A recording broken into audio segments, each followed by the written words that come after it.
Góðan daginn. Góðan daginn, kæru gestir, komið öll sæl og blessuð og velkomin á þennan fund VAFÍB nýja bók Gunnars Baldvinssonar, Lífið framundan. Ég heiti Elín Jónsdóttir, ég framkvæmdastjóri eignastýringarsviðs Íslandsbanka VAFÍB og það okkur mjög mikil ánægja að taka þátt í því með framtíðarsýn útgáfufélagi bókarinnar að kynna þessa nýju bók. Enda efni hennar eitthvað sem á brýnt erindi við ungt fólk á Íslandi í dag. Efnið sem sagt að fjalla stöðu ungs fólks sem að hefja starfsævina og vill huga að fjármálum og tryggja sér örugga framtíð. Ég held að þetta sé eitthvað sem getur verið okkur öllum hugleiki, hvort sem við erum ung eða þekkjum til ungs fólks. Ég hef sjálf spáð mikið í það hvaða áhrif fjármálahrunið á Íslandi hafði á ungu kynslóðina og hvaða lærdóm þau eins og við munum draga af því. Og það nokkuð ánægjulegt að sjá að í svona fókushópum sem að Íslandsbanki tekur saman og fylgist með að þá kemur fram að unga fólkið það kannski áhættu meðvitaðra og virðist svona ætla að ígrunda sínar fjárhagslegu ákvarðanir. Þannig að það ánægjulegt að sjá. En þá líka gaman að hafa bók eins og þess að styðja sig við og lesa sér til. Og sérstaklega mikilvægt að hún sé miðuð við íslenskar aðstæður. Auðvitað eru til svona bækur út í heimi, en íslenskur fjármálaveruleiki töluvert frábrugðinn og hefur sína sérstöðu og það er mikilvægt að vera með íslenskt efni þetta til þess að fjallum. Við hjá VAFÍB leggjum ríka áherslu á fræðslu og það hafa reynda verið einkunnarorð okkar núna nokkuð margra ára skeið, fagmennska og fræðsla. Og þess vegna tökum við þessu alveg sérstaklega fagnandi. Við bjóðum upp á fjölbreytt fræðslustarf og munum nýta efni þessara bókar sérstaklega í þeim tilgangi. En dagskráin í dag einföld. Við fáum Gunnar Baldvinsson til þess að kynna efni bókarinnar og í kjölfarið mun panel af góðu fólki ræða þetta, mikilvægi fjármálafræðslu. Og það Birna Margrét Olgeirsdóttir, starfsmaður hjá VAFÍB í fagfræðslateymi VAFÍB sem stýrir umræðum og auk hennar og Gunnars taka þátt í umræðunum Gylfi Magnússon, dósent við Viðskiptafræðideild Háskóla Íslands og Sæunn Gísladóttir, blaðamaður hjá 365. Við gerum ráð fyrir að ljúka dagskrá klukkan 18:30 og en án meiri orðalenginga þá býð ég Gunnar Baldvinsson, framkvæmdastjóra Almenna lífeyrissjóðsins, velkomin á svið. Gjörðu svo vel, Gunnar.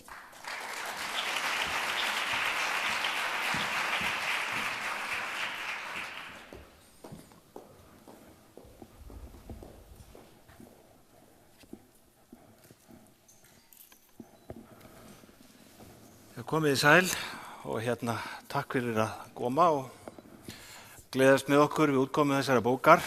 Það sérstakt ánægjuefni fyrir mig að VAFÍB skuli standa þessum fundi með okkur sem fyrrverandi vippari, einn af frumherjánum, og það sérstaklega ánægjulegt fyrir okkur sem komum að starfsemi VAFÍB á árum áður að sjá hve myndarlega félagið stendur að fræðslu fjármál og alveg sérstaklega fyrir ungt fólk, og ég held að við getum alveg sagt það að VAFÍB hefur skapað sér algjöra sérstöðu hvað þetta varðar og fyrir það ber að þakka. Ég sérstaklega ánægður að standa hér í dag við útkomu þessara bókar. Ég hef nú kannski, því sem þekkið mig, þið vitið kannski að ég hef skrifað meira lífeyrismál og eftirlaunasparnað í gegnum ævina, en nú sneri ég þessu alveg við og að skrifa fyrir ungt fólk.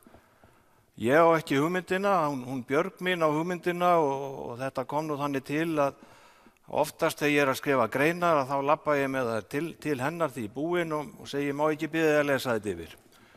Og einhvern tíma sagði hún við mig, ég hún svo leiða að lesa allar þessar greinar eftirlaunasparnað, af hverju skrifar ekki einhvern tíma fyrir ungt fólk?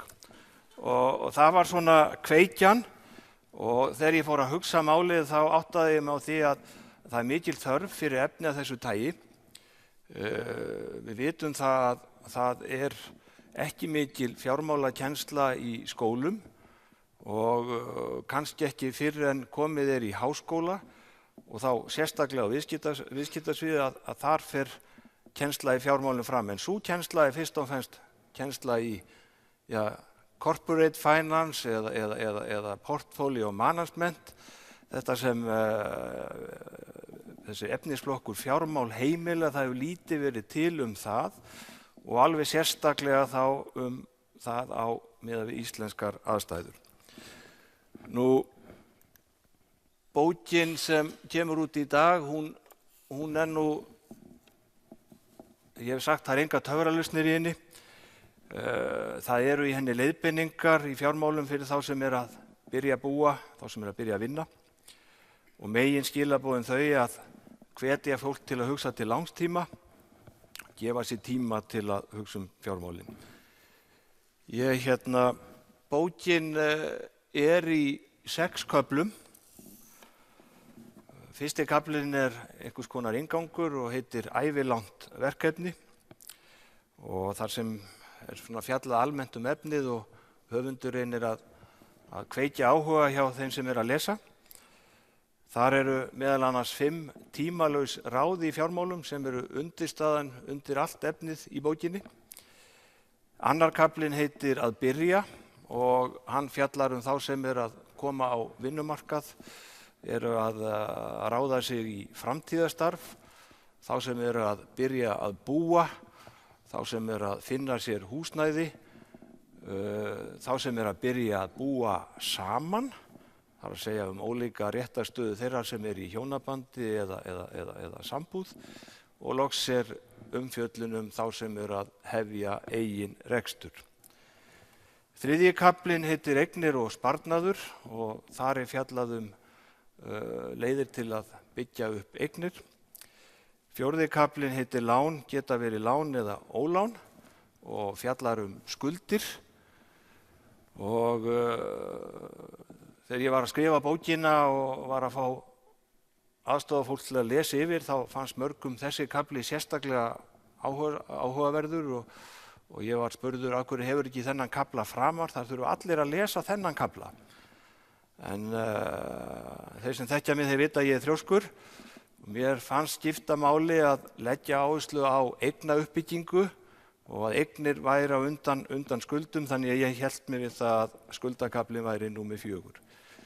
5. kaflinn fjallar áhættustýringu heimila og sem er kannski eitthvað sem vantar svolítið upp á og síðan gat ég ekki skrifa bók öðruvísin að það væri 1 kafli sem fjallaði lífeyrismál og eftirlaunasparnað og það er síðasti kaflinn. Í hverjum kafla í þessari bók hann líkur á sögu. Ég bjó til sögu 2 hjón. Hjónin eru jafngömul. Þau byrjuðu í framtíðavinnu á sama aldri. Þau áttu börn á sama tíma. Þau eyða nákvæmlega jafn miklu í framfærslu og bílakostnað. En þau fóru ólíka leiðir í fjármálum. Og niðurstaðan var svo að sem kemur í ljós í lokin að það er nokkuð ólík eignamyndun og ólík eftirlaun. Það var mjög lærdómsríkt að búa til þessa sögu, tímafrekt. Ég var lengi að búa til módel og reikna mig í gegnum alla ævina. Og ég lét þessi hjón vera á meðallaunum, notaði meðallaun og ég lét þau fylgja nákvæmlega þeirri launakurvu sem má lesa út úr skattframtölum einstaklinga. Og þegar upp var staðið þá er mér sérstaklega eftirminnilegt að það var erfiðast að koma þeim í gegnum fyrstu 10 árin eftir að þau byrjuðu að búa. Og það er nákvæmlega það erfiða viðfangsefni sem blasir við ungu fólki sem er að byrja fjárhagslegt líf. Fyrstu 10 árin eru erfiðust, þá eru launin alla jafna lægst. en útgjöld mikil við að stofna heimili og eignast fjölskyldu. Bæði hjónin liðu góðu lífi, ég tek enga afstöðu til þess en niðurstaðan svo að það nokkuð ólík eignamyndun og eftirlaun eins og áður sagði. Í fyrsta kafla eru talin upp nokkur markmið sem ég mæli með fyrir fólk.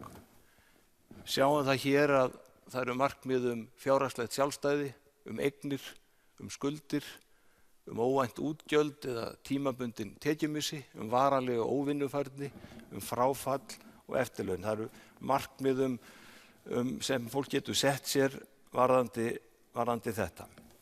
Ég ætla að nefna hérna eitt af þessum markmiðum sem markmiðið að eiga fasteign eða aðra langtíma eignir sem nema 3 til 4 árslaunum, það er að segja heildarlaunum fyrir skatta. Ég var svolítið að reyna að gera bókina tímalausa og finna viðmiðanir sem myndu lifa og það svo gott að horfa á árslaunin. Þannig að hér sett að markmið að eignast fasteign sem nemur 3 til 4 árslaunum og nú getur hver og einn byrjað að hugsa fyrir sig. Til þess að, hvað þýðir það að eiga íbúð eða kaupa íbúð fyrir það sem nemur 4 árslaunum og nota bene 4 árslaun raunverulega toppurinn. Íbúðum á gjarnan kosta minna og æskilegt. En við sjáum það til dæmis að einstaklingur eða 2 aðilar sem búa saman að þeir gætu þá verið að kaupa íbúð allt að tæpar 30 milljónir, ég held að það sé rúmar 28 milljónir og svo sjáum við það að fjárfestingagetan hækkar með mánaðarlaunum. Í raun mæli ég með því að sérstaklega þegar tekjur hækka að menn þurfi ekki endilega að vera í þessu þaki, hófsemi alltaf til góða en þetta svona þetta markmið og til að ná þessu þá erum við að mælt með í bókinni að einstaklingar stefna því að eiga 20 til 30% af kaupverði og ég veit að það bratt markmið og getur verið mjög erfitt, sérstaklega fyrir þá sem byrjaðir að búa og kannski á leigumarkaði. Við vorum nú að lesa tölur í dag sem Hagstofan var að birta kostnað þeirra sem á leigumarkaði og hann hár. Þeir sem hins vegar geta lagt fyrir, við segjum hérna, miðað við að greiðslubyrði af langtímalánum sé ekki hærri en 15 til 20% af heildarlaunum og þeir sem geta lagt fyrir 15 til 20% af launum áður en þeir kaupa íbúð, þeir geta náð þessu markmiði á 3 til 5 árum.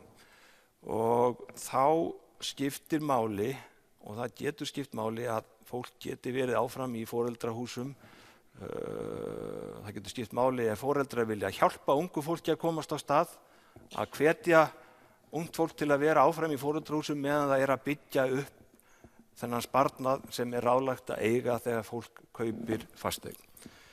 En að því sögðu að þá sjáum við það hér að eftir að eign keypt og ef við miðum við að greiðslubyrði sé 20% af launum, 20% af launum, þá hægt að eignast fasteign að verðmæti 4 árslaun á 25 árum eða ef greiðslubyrði að lánum 15% af launum, að þá hægt að ná þessu markmiði á 33 árum. Annað markmið sem gefið í bókinni og ágætt að hafa í huga þegar maður horfir á þetta að ég eindregið að hvetja fólk að stefna að því og hafa alltaf sem viðmiðun að stefna að því þegar látið að störfum að þá sé búið að greiða upp alla skuldir, vera skuldlaus þegar kemur að því að fólk fari á eftirlaun. Ég tók þetta nú bara svona dæmi aðeins bókina í lokin. Í hverjum kafla fremst samantekt og góð ráð fyrir þá sem nenni ekki að lesa kaflana, þá geta þau bara lesið fremst í þeim og séð helstu atriðin þar. Það líka á spássíðum inn í bókinni að þar eru mikilvæg atriði, þar eru góð ráð og svona almennar upplýsingar. Bókin í 6 köflum, hún 196 síður, í henni eru 29 töflur og 56 myndir. Og sennilega gæti ég komið myndunum yfir 70 ef ég myndi telja allar samsettu myndirnar, ef ég myndi búta þær allar upp, því að margar myndir eru samsettur úr fleiri en einni. Þannig að við lögðum mikla áherslu á það að það væri auðvelt að fletta bókinni og komast í gegnum hana þannig og hún á að vera þægileg til yfirlestrar. Þekkið þið þennan mann? Hann svolítið yngri en sá sem hér talar. Ég ætla að segja ykkur eina sögu í lokin. Ég skrifaði bók fyrir 11 árum sem heitir Verðmætasta eignin og stuttu eftir að hún kom út þá fór ég í Kringluna með konunni, svo sem ekki frásögu færandi. En þegar við erum að labba inn í Kringluna þá mætum við tengdamömmu og hún segir svona við konuna mína, ég heyrði segja við konuna mína, æ, nokkuð gaman að fara með honum í Kringluna. Hugsar hann ekki bara að spara? Og ég heyrði þetta og nokkur dögum seinna þá var haft samband við mig frá félagi viðskipta og hagfræðinga og ég var beðinn að skrifa grein í ykkur tímarit hjá þeim sem ég gerði. En að því ég hafði heyrt tengdamömmu segja þetta þá hugsaði ég þá og ég ákvað að kalla greinina Mér finnst gaman að eyða. Og ég að segja þessa sögu vegna þess að það að skipuleggja fjármál, það að leggja fyrir, það þýðir ekkert að maður sé ykkur aurapúki eða nirvill. Það þýðir reyndar það að þú getur eytt meiru á ævinni og mér finnst svo sannarlega gaman að eyða og þess vegna legg ég áherslu á það að skipuleggja mín fjármál og vonandi get ég miðlað eitthvað af því til annarra. Í lokin langar mig að færa þakkir. Mér langar fyrsta lagi að segja það að það voru margir sem aðstoðuðu mig við gerð þessara bókar. Nöfn þeirra ég get þeirra í formóla og þar munu nöfnin standa alla heilið en þú skrifar ekki svona bók einn. Þú færð hjálp hjá góðu fólki og ég færi þeim öllum mína bestu þakkir. Mér langar að þakka sérstaklega Janusi og Andresi sem komu að uppsetningu bókarinnar.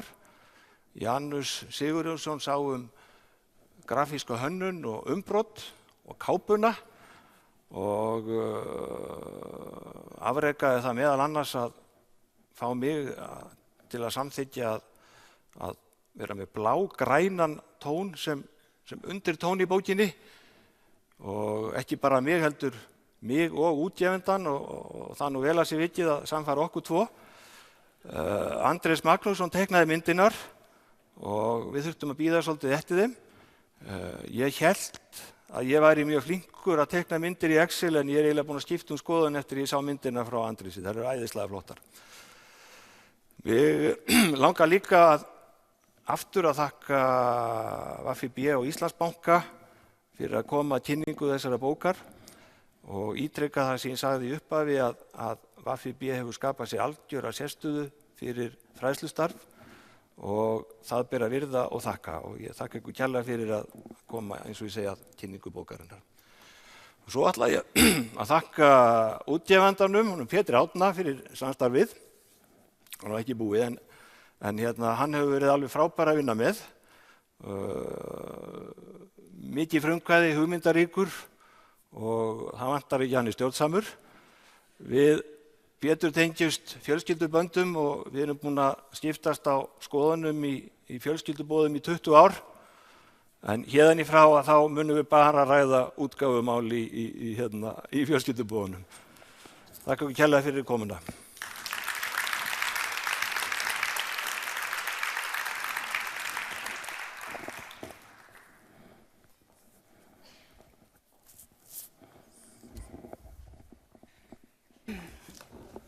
Er búið að kveikja þessu? Já. Heyrðu, Birna.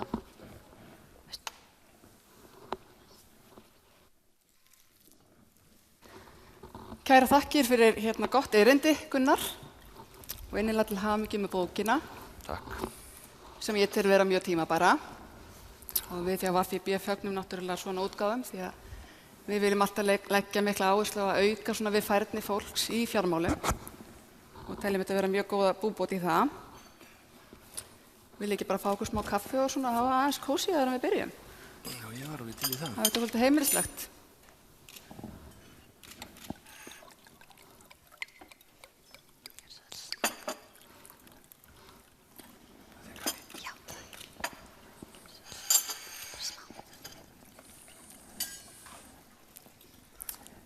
En samt held ég skefti neina að bíða og ég held að við ættum bara að henda okkur út í umræðurnar. Takk. Og við langar að byrja á þér, Gylfi. Hvernig svona slær þessi bók þig? Finnst þér hafa verið þörf fyrir útgáfur svona bókar? Já, það er alveg tvímælalaust og það er kannski best að byrja á því að óska Gunnari til hamingju með bókina og þakka honum fyrir framtakið. Það er náttúrulega margt sem vantar. Það var stundum talað um að fjármálalæsi Íslendinga sé ekki nógu gott og við veitum auðvitað að fólk kemst í alls konar fjárhagslega vandræði, ekki bara á krísutímum heldur líka undir kannski eðlilegri kringumstæðum. Og ég held að svona bók sé afskaplega þarft innlegg inn í þann veruleika.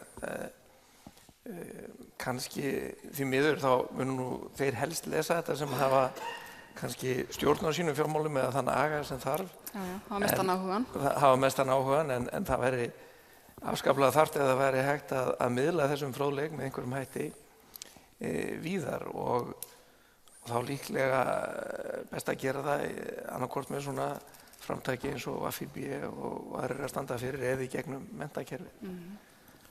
Og menntakerfi hefur að mínu mati alls ekki staðið sig. Í raun og veru hefði einhver bók þessu lík átt að vera á kennsluskrá til dæmis í framhaldsskólum. Ja. En einfaldlega er það ekki. Það er auðvitað eitthvað kennt þar en það vantar mikið upp á. Og fyrir vikið fara margir í gegnum lífið og er að taka mjög mikilvægar og erfiðar ákvarðanir bara fasteigna kaup eða sparnað án þess að raun og veru skilja mjög vel forsendurnar. Og læra þetta bara svolítið svona on the go, sko. Já, og þurfa þá stundum að læra af eigin mistökum sem eru þetta ansið dýrt. Algjörlega. En Sæunn, mig langar nú aðeins að heyra í þér. Þú ert náttúrulega svolítið svona fyrir hönd unga fólksins. Já, talsmaður unga fólksins. Talsmaður unga fólksins. Og nú höfum við hjá VFB fundið fyrir ofboðslega miklum áhuga hjá ungu fólki á fjármálum og fjármálafræðslunni og yfir mörgundur manns hafa mætt á fundi hjá okkur fjárfestingar og hvernig á að byrja að fjárfesta. Finnst þér þú upplifa mikinn áhuga eða meiri áhuga hjá fólki kringum þig, ungu fólki, á fjármálum? Já, ég held alveg klárlega. Ég held að mín kynslóð vilji vera ábyrg í fjármálum og kannski hefur ekki þessa fræðslu í skólanum en sér svo hvernig ég byrja fjárfestafund eða hvernig byrja ég að spara fyrir húsnæði og vill fá einhvers konar menntun í þessu. Og ég held að það sé algjörlega hárrétt hjá þér að það þurfi að auka fræðslu í menntaskólum. Ég meina flestir fara í dönsku á Íslandi og tala ekki dönsku fyrir þeir flytja til Danmerkur. Getum við ekki hent einhverjum fjármálamenn líka? Jú, eitthvað svona sem allir þurfa virkilega á að halda í lífinu. En já, eins og ég segi, ég held bara mín kynslóð sé að reyna að vera ábyrg í þessu. Við sáum hrunið þegar við vorum mjög ung, hafði áhrif kannski á líf foreldra okkar meir en okkar, en hefur kannski haft þessi áhrif að við erum virkilega að meta hlutina áður við förum út í fasteignakaup og jafnvel ef ég hugsa bílakaup. Það er rosa lítið fólki í kringum með að kaupa bíl og ef það gerir það þá er það kannski notaður bíl eða lítill Toyota eða eitthvað þannig. Já. Það er ekki þessi áhugi svona að kaupa eitthvað umfram efni held ég. Það er ekki svo ég, keypti mig glæni á kassarum 2007. Já. En Gunnar, ég var nú komið með svo góða spurningu fyrir þig. Ég ætlaði að spyrja þig, hvað fékk þig til að taka upp pennan og að byrja að skrifa þessa bók? En þú svaraði nú bara svo vel áðan, þannig að ég fór í smá panik en með svona eina smá auka spurningu fyrir þig og þú talar svolítið mikið það í bókinni þinni að það þurfa að huga vel að tryggingum og svona áhættu vörnum í lífinu og sérstaklega þú ert svolítið svona að byrja að leggja fyrir. Hverjar eru svona þessar helstu varnir sem að fólk þarf svolítið svona að tilanga sér í þessari áhættustýringu? Ég skipti þessu í bókinni í tvennt. Annars vegar tala ég persónulegar áhættur og hins vegar efnahagslegar áhættur. Sko, persónulegar áhættur tengjast á bara hæfni einstaklingsins til að geta unnið og fengi tekjur til að sjá heimilinu fyrir farborða. Efnahagslegar áhættur tengjast á eignum og skuldum. Ef við horfum á persónulegu áhættunar þá það nú þannig að flestir þeir sem eru á vinnumarkaði, þeir eru ágætlega tryggðir svona fyrir tímabundnu vinnumissi og flestir get ég sagt í gegnum lífeyrissjóðina njóta ágætis tryggingaverndar út af varanlegri óvinnufærni. En það eru samt göt. Það eru göt fyrir ungt fólk sem að byrja að vinna, sem tæplega 4 ár eða alltaf 4 ár að ávinna sér full lífeyrissjóðsréttindi og þar af leiðandi án trygginga fyrstu árin á vinnumarkaði. Það eru líka göt ef fólk fer tímabundið að vinnumarkaði, fer í nám, fer í fæðingarorlof, þá getur það haft áhrif. Og svo alltaf spurningin, sú tryggingavernd sem við njótum í gegnum lífeyrissjóði, hún nóg? Dugar hún? Og það má segja að þeir sem eru með stóra fjölskyldu, marga á framfæri eða með stóra fjárhagslegar skuldbindingar, að það alls ekki víst að tryggingaverndin sem viðkomandi nýtur gegnum lífeyrissjóði, hún dugi, og þá þurfa menn að bæta við. Það sem ég aðallega að leggja áherslu á það í bókinni að fólk sé upplýst. Að þetta sé ekki þannig ef það verður áfall að þá fari fólk að skoða, heldur þú viti fyrirfram hver staða mín ef eitthvað kemur fyrir. Og þetta þarf ekki að vera svo tímafrekt að hafa fyrir því að finna það út. Ég hef nefnilega eftir því að og ég viðurkenni það að ég hafi ekki hugmynd það að ég væri ekki með þessar öryrkjabætur fyrstu 3 árin í vinnu. Ég er ekki búin að ávinna mér það fyrstu 3 árin. Ég var bara heppin að ég lenti ekki í þessu. En það eru ekki margir sem að vita þetta þegar að hefja störf. Er fólk yfir við að upplýsa sér svona upplýsingar? Við höfum nú sem störfum á þessu markaði verið að reyna að koma á framfæri í gegnum tíðina, en ég held að fæstir gerir ráðstafanir til að verja sig. Ég held að það sé staðan. Já, akkurat. Gylfi, við snýjum mér svona aftur að þér. Hversu fært heldurðu að fólk sé í fjármálum í dag? Höfum við eitthvað lært af fjármálakrísunni 2008? Höfum við breytt einhvað neyslumynstrinu eða orðið meðvitaðri til dæmis kostnað við lántökur og svoleiðis? Já, auðvitað höfum við lært eitthvað svona sem samfélag eða einstaklingar. En ég held að það vanti samt töluvert upp á að fólk hafi bara eðlilega færni í að skipuleggja sín fjármál.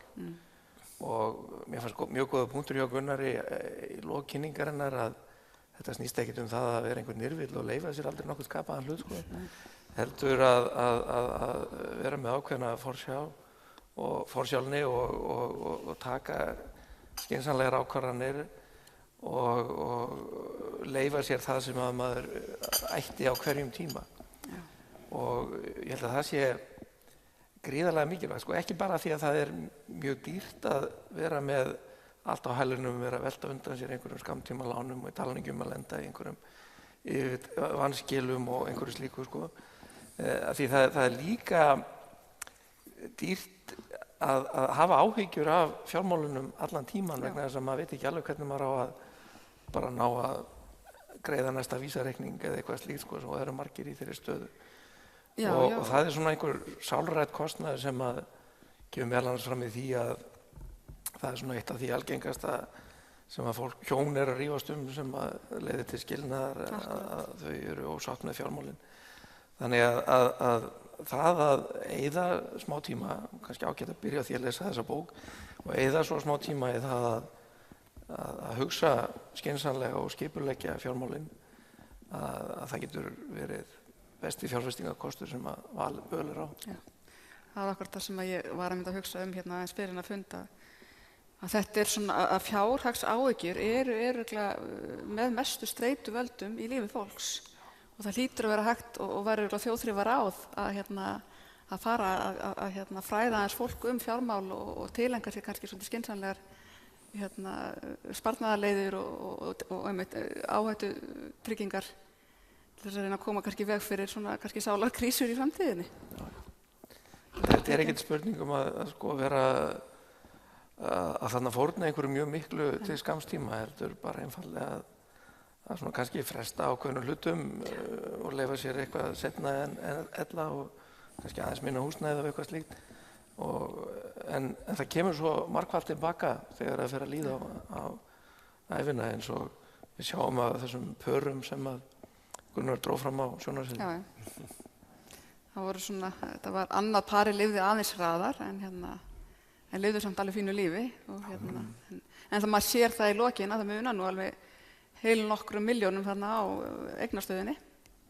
Það munar töluvert miklu. Já, og það í rauninni bara það að leggja kannski, byrja snemma og leggja kannski ekkert svo mikið endilega til hliðar en þetta safnast þegar saman kemur á svona löngum tíma. Já, og forðast að vera að taka neyslulán. Já, og forðast neyslulánin sko. En talandi lánin, þá langar mér svona aðeins að fara út í húsnæðislána og húsnæðismála pælingar og sagði núna til dæmis mjög dýrt að leigja og það krafist mikils eigins fjár við íbúðakaup.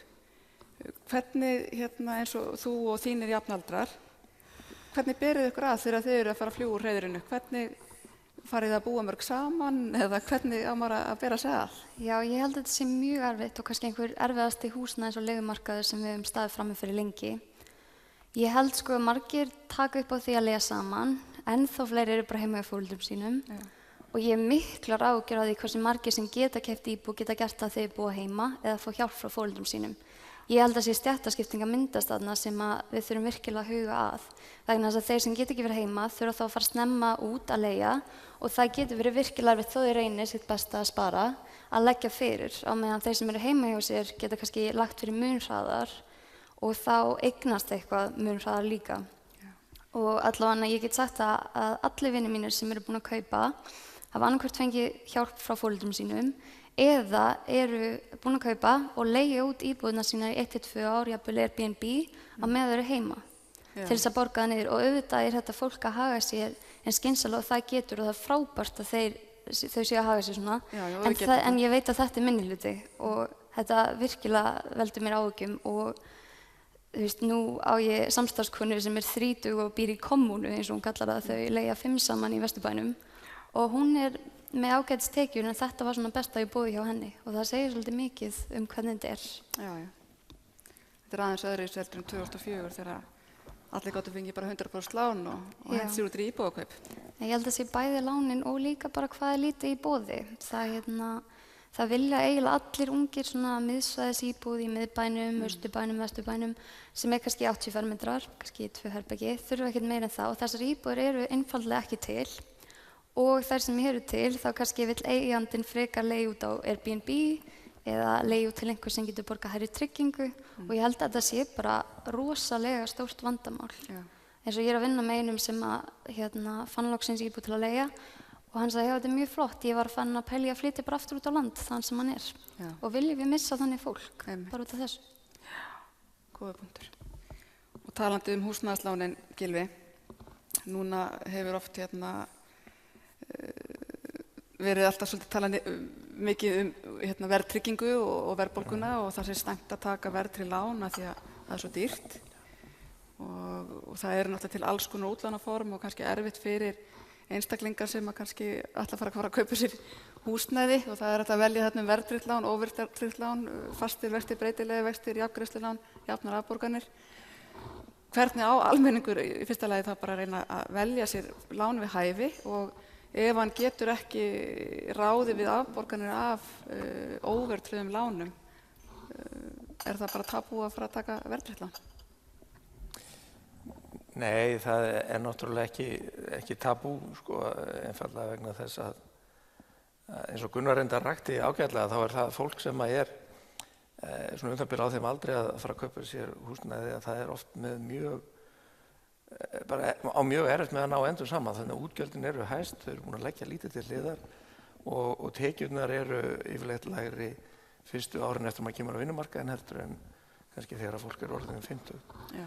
Þannig að taka lán sem eru með tiltölulega lágri greiðslubyrði eins og langtímalán í verðtryggð langtímalán, að það er augljós kostur fyrir þetta fólk. Já.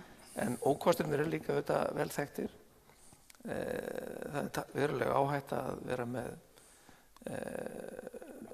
lágt eiginfjárhlutfall í upphafi. Það er hæglega bara lendi í því að vera með yfirveðsett húsnæði ef að fasteignaverð lækkar. Akkurat. Eins og við þekkjum nú mjög vel.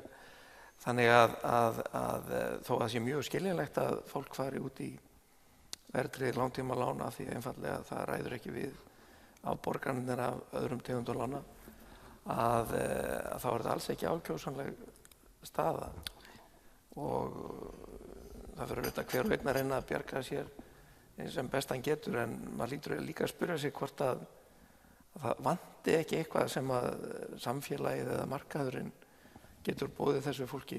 Já. Hugsanlega einhvers konar, auðvitað þyrfti að vera helst betri og dýpri leigumarkaður, en kannski líka einhverju aðri kosti til þess að eignast húsnæði með kaupleigu eða einhverju slíku. Akkurat. Sem er ekki jafn áhættu samt eins og að kaupa eitthvað dýrt húsnæði með mjög litlu eiginfé sem að getur hæglega leitt menn út í vandræði sem tekur mörg ára að vinda ofan. Já, nákvæmlega. Algjörlega. En ef við snúum okkur yfir að hinna hliðina á efnahagsreikningnum, Gunnar, og ræðum kannski aðeins viðbótarlífeyrissparnaðinn og sparnað. Finnst þér fólk almennt huga vel að þessum málum, að taka, að fara og fá viðbótarlífeyrissparnað og byrja að spara snemma? Þar sem þú ert nú í lífeyrissjóðageiranum, þá kannski svona hefur smá yfirsýn yfir það. Já, mér finnst fleiri vera að nýta sér þetta núna en var bara fyrir 4-5 árum. Þetta var ansi stór hópur áður en efnahagshrunið skall á og síðan fækkaði verulega, en það eru fleiri og fleiri sem betur fer að nýta sér þetta. Og aðgerðir, þessar skuldaaðgerðir sem ríkisstjórnin fór út í að bjóða fólki að greiða séreignin og lán og svo ég tala nú ekki um þessa nýju húsnæðissparnaðarreikninga, að það hefur hjálpað. En mér finnst sem betur fer aftur að fleiri síðan nýta sér þetta form. Og ég í bókinni bara, ég held ég hafi sagt á einum stað að því má nú reyna að hafa kaflana svolítið sjálfstæða, þannig að það komst ekki hjá því að stundum að vera að endurtaka mig, að einhvern tíma fannst ég vera að endurtaka mig, ég veit ekki hvað ég var búinn að segja, að ofta þá orðaði ég það sem svo enn og aftur, nýtið ykkur viðbótarlífeyrissparnaðinn og nýtið hann alla ævi. Og það hjálpar svo mikið að vera með hann alla ævi, þá ertu að leggja fyrir svo lítið einu, þú finnur svo lítið fyrir því. Og þetta kemur nú vel fram í sögunni. Algjörlega. Annar söguhetjan eða ein helsta söguhetjan vildi ekki byrja með viðbótarlífeyrissparnað fyrir á miðjum aldri og kallaði þetta gamalmennasparnað sem hann taldi sig ekki hafa þörf fyrir. En hinn byrjaði strax og gat meira sér að dregið úr sparnaði þegar leið á ævina. Akkurat. Þannig að það skiptir máli að nýta þetta allan tíman. Algjörlega.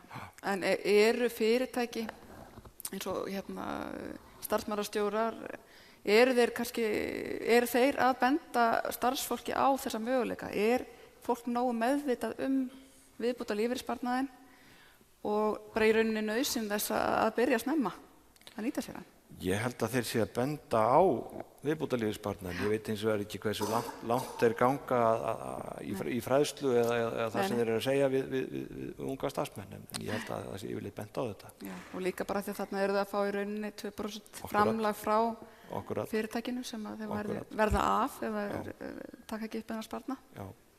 Þannig að það er svona, mann finnst mikilvægt að ungt fólk verði meðvitað og fræðist um þennan viðbótarlífeyrissparnaðinn, og líka ég tala ekki um að það er hægt að nýta þetta til að greiða niður húsnæðislán. Og ég held þessi húsnæðissparnaðarreikningar, það sé mjög góður kostur fyrir fólk og að því ég var nú að sýna dæmi áðan sko markmið 4 árslaun, þá er ég búinn að reikna það út að ef þú leggur fyrir nýtið þér húsnæðissparnaðarreikningin, ungt fólk sem er að byrja, það getur á 3 árum náð 3%. Og það munar það hjálpar.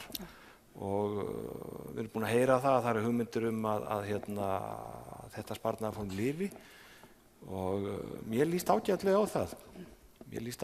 Og sérstaklega ef síðan verður að því að kannski verða lífeyrissjóðsiðgjöld hækkuð, eins og kom nú fram í þessu nýja SALEK-samkomulagi að þá get ég vel stutt það að viðbótarlífeyrissparnaðurinn nýtist einhver leyti sem húsnæðissparnaður líka. Já, nákvæmlega. Nú langar mig aðeins að snúa mér að fjármálafræðslu og nú hefur það oft verið í umræðinni að það ætti að innleiða fræðslu fjármála annarkvort í grunnskóla eða framhaldsskóla og það skref hefur kannski aldrei verið tekið til fulls og ekki verið sett inn í kannski aðalnámskrár skólana. Teljið þið vera nauðsynlegt að innleiða svona kennslu í skólana og í rauninni þá sko hvernig yrði þá bara best af því staðið að innleiða svona kennslu vegna þess að kennarar kannski fá ekki fjármálafræðslu eða kennslu í kennaraháskólanum og það bara í rauninni hvernig væri þá hægt að koma þessu að ef verið það því að þeirri skoðun að það ætti að innleiða þetta inn í grunnskólanum og kannski Sæunn, ég byrja á þér. Ég bara fá VFB, er það ekki lausnin? Nei, ég segi bara svona, en ég algjörlega tek undir með að við ættum að gera þetta en svo er náttúrulega bara ætli sérfræðingar væri ekki besti til að segja hvernig væri best að fara að því. Já. Ég held að menntaskólinn væri kannski besta tímasetningin því kannski grunnskóla fólk aðeins og ungt til að vera að hugsa þetta en ég held að sé algjörlega rétt þegar þú segir í bókinni þetta er að byrja snemma sko að kannski þegar þú ert að byrja út á vinnumarkaði þú ert ekki með mikið milli handanna en þú ert kannski ekki með mikla skuldir á þeim tímapunkti kannski ekki búin að eignast börn og þá að virkilega bara byrja þá þegar þú ert með eitthvað svona smá auka og þá kannski getur nýttið það seinna meir ég held að það veri svona góð hugmynd en já, ég held að besta leiðin til að fara á þessu væri til dæmis með því að nýta eins og lífsleiknin það er kannski ekki búið að segja nákvæmlega til hvað hún er sem er í menntaskólum held ég flestum og það er verið að fræða fólk lífið og gera kannanir og ýmislegt það mætti til dæmis taka frá tíma þar það sem væri kennt svona fjármálafræðsla ég meina ég held að sýnir sig á hvað unga fólk er að sækja á þessi námskeið það hefur brennandi áhuga á þessu og auðvitað getur fólk fengið hjálp heima fyrir en það þýðir kannski lítið fyrir fólk á mínum aldrei að spyrja foreldra sína hvernig húsnæðisláni þeirra var af því þau tóku það fyrir 20 árum og það er bara allt breytt síðan. Einmitt. Hvað segir þú Gylfi? Jú, ég get alveg tekið undir þetta sko. Ég held að einmitt framhaldsskólastigið væri réttu vettvangur fyrir þetta. Núna er það eiginlega þannig að sko fyrir utan þá sem fari í gegnum einhverja svona verslunar eða viðskiptabrautir að þá fæstir eiginlega neina fræðslu fjármál og það er eiginlega ekki boðlegt því að skólinn á auðvitað undirbúa fólk undir lífið og þarna er bara gap sem að blasir við og það væri allt í lagi og sjálfsög ekkert að því að gera þetta undir ramma lífsleikni sem er auðvitað þegar komin inn og er svona frekar opið og sveigjanlegt hugtak og einhvers konar fjármálafræðsla gæti farið undir þann ramma en þá þarf auðvitað að vera með hæfa kennara og ég svo sem ekki búin að hugsa hvernig þetta útfæra það hvort við fáum einhverja sérfræðinga til þess að koma inn í skólan eða hvort að við þjálfum kennarana sem eru fyrir það er auðvitað bara útfærsluatriði. Það er útfærsluatriði. En mér skilst að í dag þá er þetta í rauninni val kennarana í rauninni sem eru með lífsleikni kennsluna er það ekki? Það er verið að gera einhver svona í dag ef ég réttar upplýsingar. Það er allavega helst þarna eða í lífsleikninni sem að vera að fjalla þetta en það er margt annað sem að fellur undir lífsleikni þannig að tíminn sem að fer í þetta er mjög takmarkaður. Einmitt. Og þú, hvað segir þú Gunnar, ertu sammála? Ég get verið sammála þessu öllu og ég get líka séð þetta fyrir mig sem hluta námsefni á háskólastigi í grunnnámi í háskólastigi.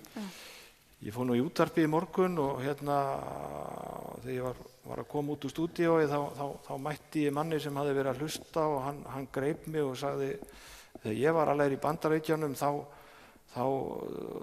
var ég í kúrs sem hét sko Home Economics og sem hann sagði að hefði verið mjög gagnlegur. Mér finnst sko, ég held þetta eigi erindi inn á háskólan á Meitnig og ég held að það bara töluverður þroskamunur á háskólanámi og framhaldsskóla þannig að ég myndi hérna vilja sjá þetta fara alla leið. Já, og kannski ekki ennþá heldur nógu mikill áhugi heldur kannski á framhaldsskólastigi til þess að fræðast þetta. Nei, náttúrulega fólk sem 16, 17, 18 ára kannski ekki að fara að kaupa sér húsnæði eða taka einhverjar aðrar ákvarðanir, þannig að kannski finnst þeim þetta fjarlægt. Kannski bara grútleiðilegt. Já, en þetta auðvitað ekkert mjög fjarlægt því það ekki nema kannski hálfur áratugur í það að þau standi frammi fyrir þessu öllu saman. Akkurat. Það skiptir líka máli, að passa upp á þessi ár, eftir hún verður fjárhagslega sjálfstæður og þangað til þú kaupir íbúð eða kaupir húsnæði eða ferðabú að jafnvel þó að þið finnist þú ert kannski einn og ungur og frjáls að þá skiptir máli hvernig þú hagaðir á þessu tímabili. Að steypa sér ekki í skuldir á þessu tímabili, það mjög mikilvægt og draga ekki úr fjárfestingargetu síðar. En væri ekki bara hægt að gera bæði, að byrja kannski bara í framhaldsskóla á okkur svona einfaldara Jú, ég held að það væri og taka bara lengra. Allavega ég held að mjög margir sem til dæmis fara í heimsreisu að framhaldsskóla loknum og að leggja fyrir henni, það kannski hægt að fræða þau hvernig best að gera það. Þú sér þá að fólk nær að safna sig kannski fyrir heimsreisu og það rauninni bara það spurningu ef þið langar til að þá getur þau safnað peningum, það bara þannig og þetta bara gott dæmi. Algjörlega þessar heimsreisu kostar svona upp undir 2 milljónir Akkurat. Það spurning hvernig gengur að selja fólki 20 þá hugmynd að fara ekki heimsreisu þá en geta verið að sigla Karabíska hafið á 70-aldri þegar finnst það kannski ekki góð skipti. Geymdu þetta bara. Safnaði bara fyrir þessu. Já, góð punktur. En mér langaði bara svona að lokum, aðeins að bara hugsa eins og ábyrgð foreldra.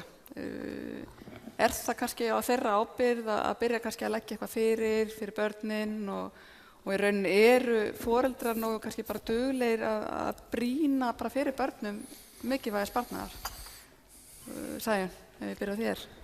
Ég get allavega sagt að þegar ég var lítil það var alltaf svona brýnt fyrir mér að spara og þegar ég fermdist þá hugsaði ég ekki í 1 mínútu, ég fór beint í banka með peninginn, eyddi engu. Og allir í kringum mig fóru að kaupa eitthvað og sá allir eftir því og ég var ógeðslega ánægð að fara í Interrail fyrir þann pening þegar ég var 18. Þannig að það borgaði sig, svona hugsa fyrirfram, kannski ekki til 70, en ég held samt að það sé ekki hægt að setja alla ábyrgðina á foreldrana, auðvitað það gott ef foreldrarnir eru góð fyrirmyndir, en það fer líka óbærslega mikið eftir efnahagsástandi foreldrana. Sumir eru einfaldlega bara í betri vinnum og geta lagt fyrir og geta verið betri fyrirmyndir þannig.